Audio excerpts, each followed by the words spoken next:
जय माता रानी दोस्तों, आप सभी का बहुत बहुत स्वागत है आपके अपने चैनल राधा कृष्ण ऑफिशियल में। उम्मीद करती हूँ आप लोग बहुत अच्छे होंगे। तो ये बताने के लिए कमेंट बॉक्स में ओम नमः शिवाय जरूर लिखेगा।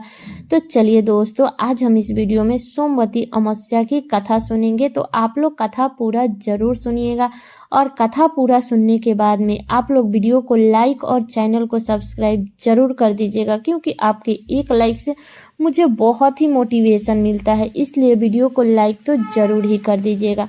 तो चलिए सुनते हैं आज की सोमवती अमावस्या व्रत की कथा। तो शास्त्रों में बता दूं कि सोमवती अमावस्या को बड़ा ही विशेष दर्जा दिया गया है।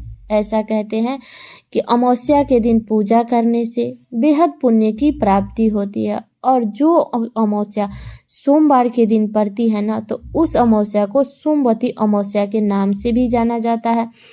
और इस अमावस्या के दिन जो भी स्त्री अपने पति के लंबे आयु के लिए इस व्रत को करती है, उसे अखंड सुहाग की प्राप्ति होती है और उसकी सभी मनोकामनाएं पूर्ण होती है।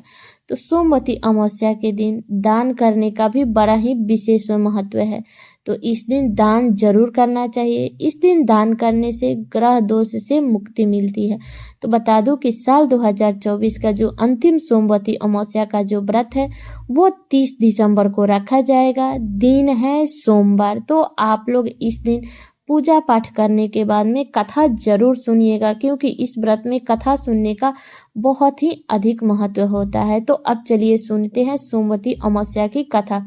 तो सोमवती अमावस्या की कथा के अनुसार एक गरीब ब्राह्मण परिवार था। उस परिवार में माता, पिता और उसकी एक पुत्री रहती थी। उसकी पुत्री बेहद संस्कारवान एवं गुणवान थी, लेकिन गरीब होने की वजह से उसकी शादी नहीं हो पा रही थी। एक दिन उस ब्राह्मण के घर एक साधु महाराज पधारे। उस साधु महाराज की उस कन्या ने बहुत अच्छे से सेवा भाव की। कन्या के सेवा भाव से साधु महाराज बहुत प्रसन्न हुए। उन्होंने उस कन्या को लंबी आयु का आशीर्वाद दिया। साथ ही ये भी बताया कि लड़की के हाथ में विवाह का योग्य नहीं है। तब ब्राह्मण दाम्पत्य ने साधु से इसका उपाय पूछा। तो साधु महाराज ने बताया कि तुम्हारे घर से कुछ दूरी पर एक गांव है। उस गांव में सोना नाम की धोबन रहती है। उसका एक बेटा है और बहू है। वह महिला बहुत ही आचार विचार की और संस्कार संपन्न होने के साथ पतिव्रता भी है। यदि यह कन्या उस धोबन की सेवा करे और वह महिला इसकी शादी के समय इसे अपने मांग का सिंदूर लगा दे, तो आपकी कन्या का विवाह हो जाएगा, जिससे कन्या का वैधव्य योग मिट सकता है। यह सुनकर ब्राह्मणी ने अपनी बेटी को धोबन की सेवा करने के लिए कहा। अगले दिन से ही वह कन्या प्रातःकाल उठकर सोना धोबन के घर जाकर सारा काम करने लगी, लेकिन सोना धोबन के उठने से पहले ही अपने घर वापस आ जाती थी। एक दिन सोना धोबन ने अपनी बहू से पूछा कि तुम सुबह उठकर घर का सारा काम कर देती हो और मुझे पता भी नहीं चलता है। बहू ने माँ से कहा, मुझे तो लगा कि आप ही सुबह में उठकर सारा काम कर देती हैं, क्योंकि मैं तो देर से उठती हूँ। यह सब जानकर दोनों सास बहू अपने घर की निगरानी करने लगी। कई दिनों के बाद उस धोबन ने देखा कि सुबह सुबह एक कन्या मुंह ढक के उसके घर में आकर सारा काम करने के बाद चली जाती है।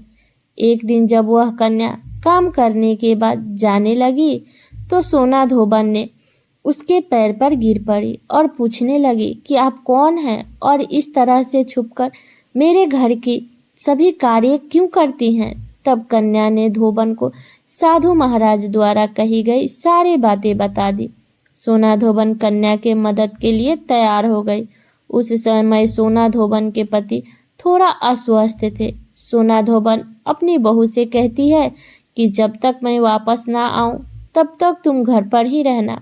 सोना धोबन ने जैसे ही अपनी मांग का सिंदूर उस कन्या के मांग में भरा, वैसे ही सोना धोबन के पति की मृत्यु को हो गई और उसे अपने पति की मृत्यु का पता भी चल गया। उस दिन वह घर से निर्जला ही चल दी और यह सोचकर रास्ते में जहाँ भी पीपल का पेड़ मिलेगा वहीं उसे भौंरी देकर और उसकी परिक्रमा करके फिर वो जल ग्रहण करेगी। उस दिन संयोग से सोमवती अमावस्या थी।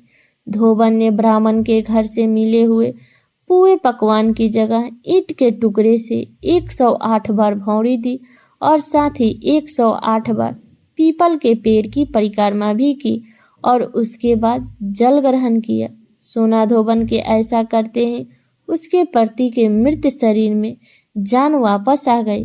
कहते हैं तभी से कि सोमवती अमावस्या का व्रत करने से हर सुहागिन महिलाओं को अखंड सुहाग की प्राप्ति होती है। तो हे अमावस्या माता, हे भोलेनाथ, जैसे आपने सोना धोबन का सुहाग लौटाया, अखंड सुहागा रहने का आशीर्वाद दिया, वैसे ही हम सभी बहनों को अखंड सुहागा रहने का आशीर्वाद दीजिएगा। तो ये है सोमवती अमावस्या की कथा। तो ये कथा मेरी यहीं तक का था। कैसा लगा ये कथा आप लोग कमेंट करके जरूर बताइए।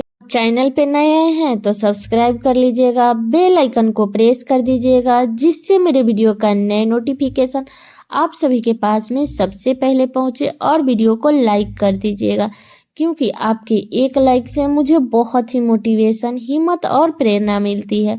इसलिए वीडियो को लाइक तो ज़रूर ही कर दीजिएगा और वीडियो को शेयर कर दीजिएगा, ताकि हर कोई सोमवती अमावस्या के व्रत के दिन इस कथा को सुन सके और उनका भी व्रत पूरा हो सके। तो चलिए दोस्तों, मिलती हूँ अगले वीडियो में किसी नए वीडियो के साथ में। तब तक के लिए नमस्कार।